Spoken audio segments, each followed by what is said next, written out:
Hello दोस्तों, कैसे हैं आप सब। उम्मीद करती हूँ अच्छे और मस्त होंगे। आज की कहानी है संस्कारों का ससुराल। शालिनी, एक पढ़ी लिखी, शालीन और आधुनिक सोच वाली युवती, दिल्ली की चमकती गलियों में पली बड़ी थी। उसकी परवरिश एक ऐसे घर में हुई जहाँ संस्कारों की अहमियत किताबों से ज्यादा थी, लेकिन जीवन शैली मॉडर्न थी। एमबीए करने के बाद उसकी शादी एक गांव के सीधे सादे युवक राघव से तय हुई, जो खुद भी पढ़ा लिखा था, लेकिन उसके परिवार की जड़ें गहरे गांव में थी। शादी के पहले ही दिन शालिनी ने महसूस किया कि यह ससुराल वैसा नहीं था जैसा उसने फिल्मों में या कहानियों में पढ़ा था। यहाँ कोई चाय बिस्कुट लेकर स्वागत नहीं कर रहा था। कोई सास गहनों का बड़ा सेट देने को उतावली नहीं थी। सासू माँ गोमती देवी अपने पुराने घिसे पायल में, हाथ में सस्ती चूड़ियां और चेहरे पर गंभीरता के साथ चुपचाप खड़ी थी। शालिनी ने मन ही मन खुद को समझाया, हर जगह एक जैसा नहीं होता। संस्कार ही सच्चा आभूषण है। पर जैसे जैसे दिन बीतते गए, उसे महसूस हुआ कि ससुराल में संस्कार शब्द को सब अपने अपने तरीके से परिभाषित करते हैं। गोमती देवी के लिए संस्कार मतलब था सुबह 4 बजे उठना, घर का झाड़ू पोछा करना, बिना कहे सबके लिए खाना बनाना और पति के सामने हमेशा झुके रहना।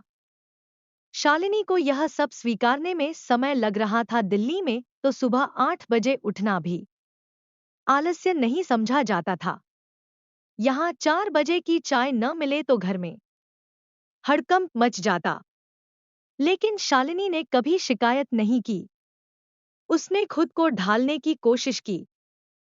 पर एक दिन जब वह किताब पढ़ रही थी तो उसकी सास ने ताना मारा, बहुएं किताबें नहीं बेलन उठाती हैं इस घर में।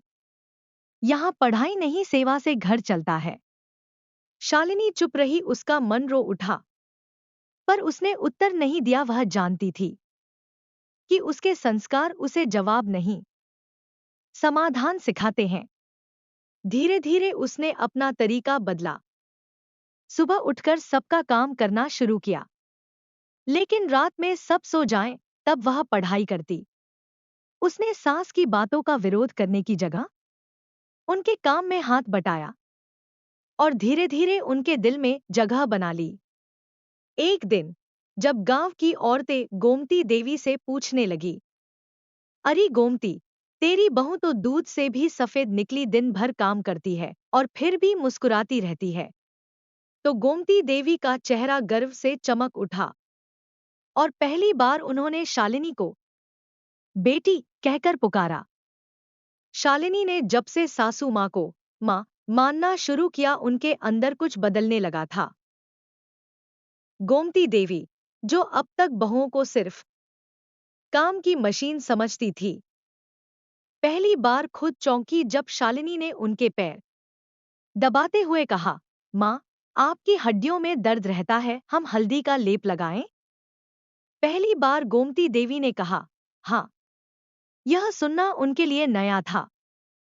शालिनी ने न सास की बातों का विरोध किया, न खुद को खोया। उसने बीच का रास्ता चुना। अपनी पढ़ाई भी जारी रखी, घर का काम भी, और बीच बीच में गांव की महिलाओं को रात को पढ़ाना भी शुरू कर दिया। धीरे धीरे गांव में बदलाव आने लगा। बहुएं, जो अब तक सास के डर से सिर झुकाकर चलती थी, अब सम्मान से मुस्कुराने लगी, क्योंकि शालिनी ने सिखाया, संस्कार झुकने में नहीं, समझने में होते हैं। एक दिन गोमती देवी ने शालिनी से पूछा, तू हर समय मुस्कुराती कैसे है? जब तेरे मायके से कोई मिलने नहीं आता तब भी तू खुश रहती है। शालिनी ने बस इतना कहा, क्योंकि माँ, आपने मुझे एक नया मायका दे दिया है। शालिनी के घर में बदलाव से सभी खुश नहीं थे। उसकी जेठानी विमला, जो खुद को घर की पुरानी बहू कहती थी, अचानक खुद को पीछे महसूस करने लगी। विमला ने देखा कि सास अब शालिनी को ज्यादा पसंद करती हैं। गांव की औरतें भी उसी की तारीफ करती हैं। दोस्तों, स्टोरी को पूरा अंत तक जरूर सुनें। यदि आप हमारे चैनल पर नए हैं और अभी तक आपने चैनल को सब्सक्राइब नहीं किया है, तो प्लीज वीडियो को लाइक और चैनल को सब्सक्राइब जरूर कर लें। अभी कर लें, क्योंकि बाद में आप भूल जाएंगे। विमला ने जलन में ताने देना शुरू किया। कुछ बहुएं नाटक ज्यादा करती हैं। एक दिन ऐसा नकाब हटेगा कि सच्चाई सबको चौंका देगी। शालिनी चुप रही। लेकिन एक दिन जब विमला की बेटी को तेज बुखार हुआ और कोई इलाज का इंतजाम नहीं हो पाया, तो शालिनी रात भर उठकर उसकी देखभाल करती रही। उसने अपने मेडिकल दोस्तों से बात कर इलाज मंगवाया। सुबह जब विमला ने अपनी बेटी को ठीक देखा, तो उसकी आंखें भर आईं। पहली बार वह बोली, तेरे जैसे बहू से तो घर धन्य हो जाता है। शालिनी ने मुस्कुराकर कहा, दीदी, इस घर में मैं अकेली बहू नहीं हूं। हम दोनों मिलकर इसे स्वर्ग बना सकते हैं। रिटायर्ड मास्टरजी शालिनी के ससुर शांत स्वभाव के थे। वे ज्यादा नहीं बोलते थे, लेकिन सब कुछ गहराई से महसूस करते थे। एक दिन उन्होंने शालिनी को पुराने चश्मे से पढ़ते देखा, तो अगले दिन अपना पुराना बढ़िया चश्मा उसे दे दिया और कहा, ये मेरी सबसे प्रिय चीज थी, लेकिन अब तुझसे प्रिय कुछ नहीं। शालिनी ने वो चश्मा सिर से लगाकर रखा और कहा, आपका आशीर्वाद ही मेरी सबसे बड़ी संपत्ति है। इसके बाद ससुर जी ने गांव के लड़कों के लिए शालिनी से कंप्यूटर क्लास शुरू करवाने की सलाह दी। शालिनी ने अपने आंगन में एक छोटा क्लासरूम बना लिया, जहां शाम को लड़कियां सिलाई, कढ़ाई और बच्चों को शिक्षा देना सीखने लगी। गांव की वो महिलाएं जो घर से बाहर नहीं निकलती थीं, अब आत्मनिर्भर बनने लगी। सासू माँ, जो पहले कहती थी बहू का काम चूल्हा चौका है, अब खुद बोलती थी, हमारी बहू तो पूरे गांव की टीचर है।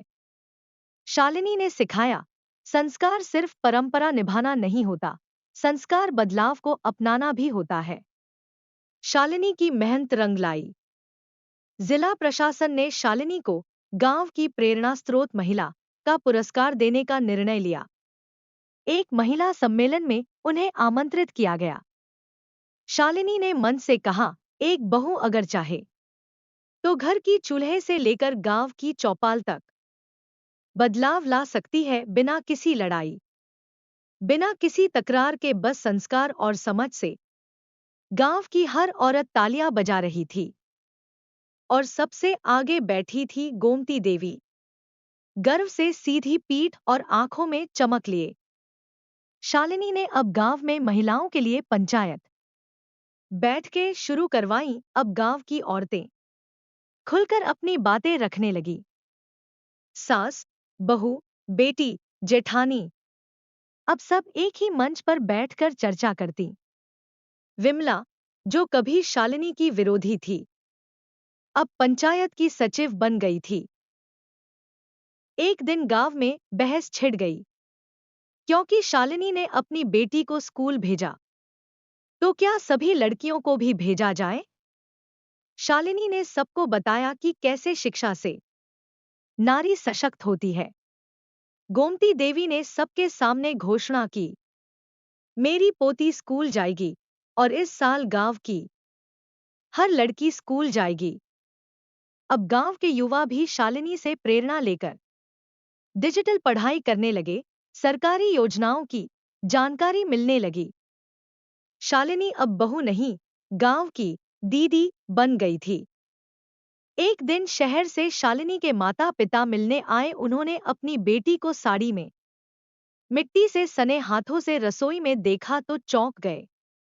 लेकिन जब गांव की औरतें आकर बोलने लगी, आपकी बेटी ने हमारा जीवन बदल दिया, तब उनके आंसू रुक नहीं पाए। शालिनी और गोमती देवी अब साथ मिलकर महिला स्वावलंबन अभियान चला रही थी। दोनों अब मां बेटी की तरह गांव में घूमती। लोग अब उन्हें कहते संस्कारों की असली जोड़ी।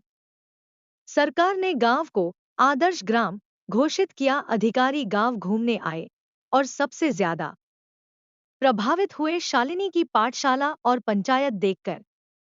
उन्होंने पूछा, आपने ये सब कैसे किया?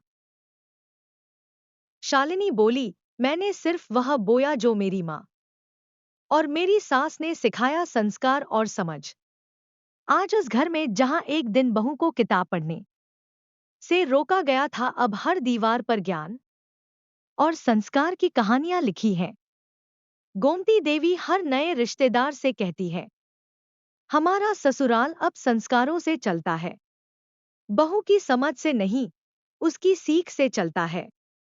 शालिनी अब भी वैसी ही मुस्कुराती है जैसे पहले दिन मुस्कुराई थी। बस फर्क इतना है कि अब उस मुस्कान में पूरा गांव मुस्कुराता है।